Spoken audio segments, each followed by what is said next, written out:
Hey people, how you doing this Saturday morning? Happy weekend to you and your family. You know my this morning, Saturday morning by the way, as you can see I'm very chilled and I'm loving this weekend. And my husband and I on our precious daughter, 15-year-old, we're just watching this clip this morning and the conversation going on TVC with Mariah Brown and the other the view ladies about this couple who seemed to be having this third party who was hovering around while the couple were dancing, at the man's 60th birthday. And there he was looking as if he was the victim. Meanwhile, he's actually the perpetrator. He's the one that caused this situation. And then I began to dig what exactly is the story behind this, because I was really fascinated about the whole drama going on. And then what I discovered is that this man allegedly, met up with this his previous first love in quotes, after being married to his now wife for 30 years, and then decides to bring back this his so-called first love, who has been MIA for many years, who suddenly turns up now and wants to cause a distraction in this marriage. And he's standing there as if he's the victim. Meanwhile, he is actually the originator, the perpetrator. He's the one who caused the entire thing in the first place.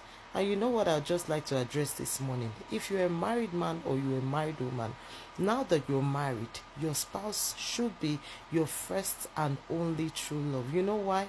The other person didn't think you were good enough for marriage. They left you for whatever reason best known to them, whether good or bad, for whatever reason known to them, that's up to them, and thought that they could go with somebody else. You found yourself a man now who you're married to, or a woman you're married to. That person is the one that deserves all your love.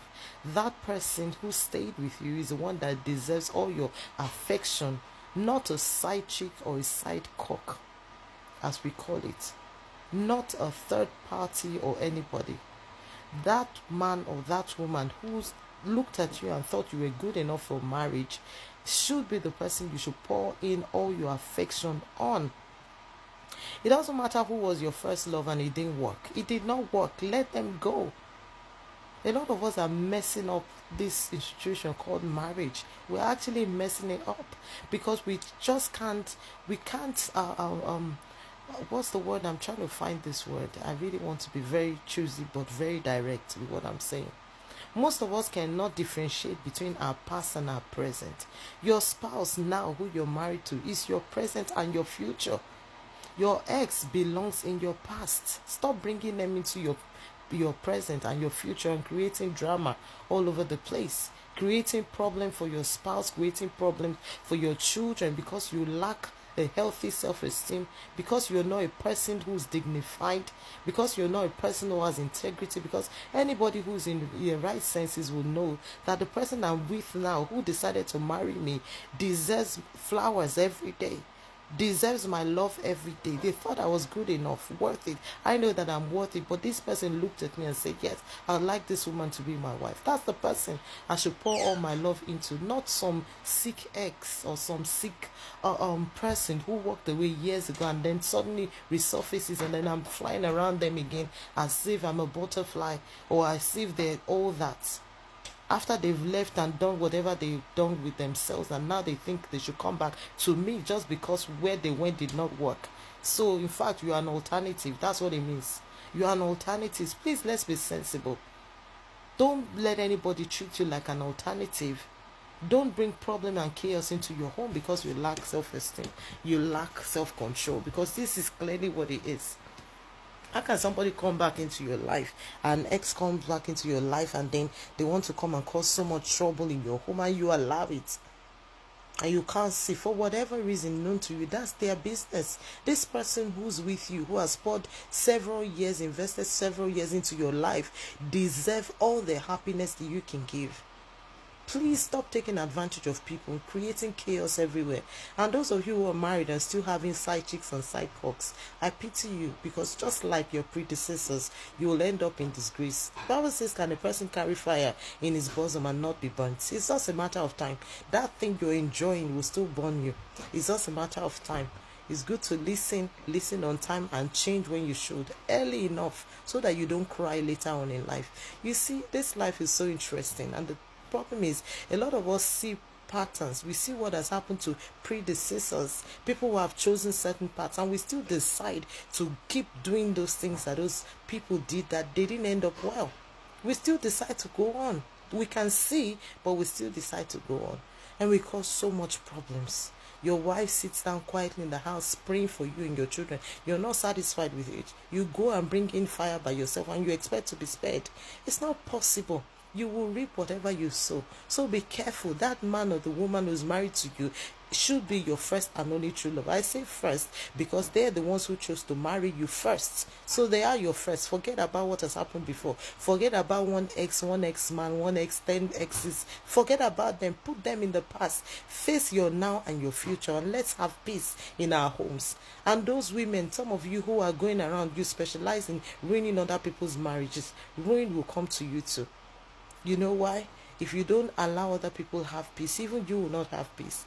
And many people are praying against you. Don't even dance around the topic. It's not every woman that you just come, you want to cause chaos in their home and they'll fold their hands and watch you. Oh, you must be kidding. You must be kidding. And you men also who lack self-respect. It's not every man that women want. It's not every man that cheats. It's not every man that women are comfortable flirting around with because they know that the man is not interested. Have some self-respect, Mr. Husband. Stay with your wife and let women have peace. Let that woman enjoy you. Stop causing so much problems. Stop bringing so much problems into your home. Stay with your wife. Pray with your wife. Play with your wife. Play with your children. Pray with them. Cover them. Be a shield. Don't be the one who keeps opening the door to the enemy to come into your home because of your carelessness or your lack of self-esteem or your lust. If you're dealing with lust, present it before God and let God help you. Stop making everybody miserable. Your children cannot count on you. They can't speak well about you because your whole life is a total mess. You lack direction. A man that cheats obviously lacks direction.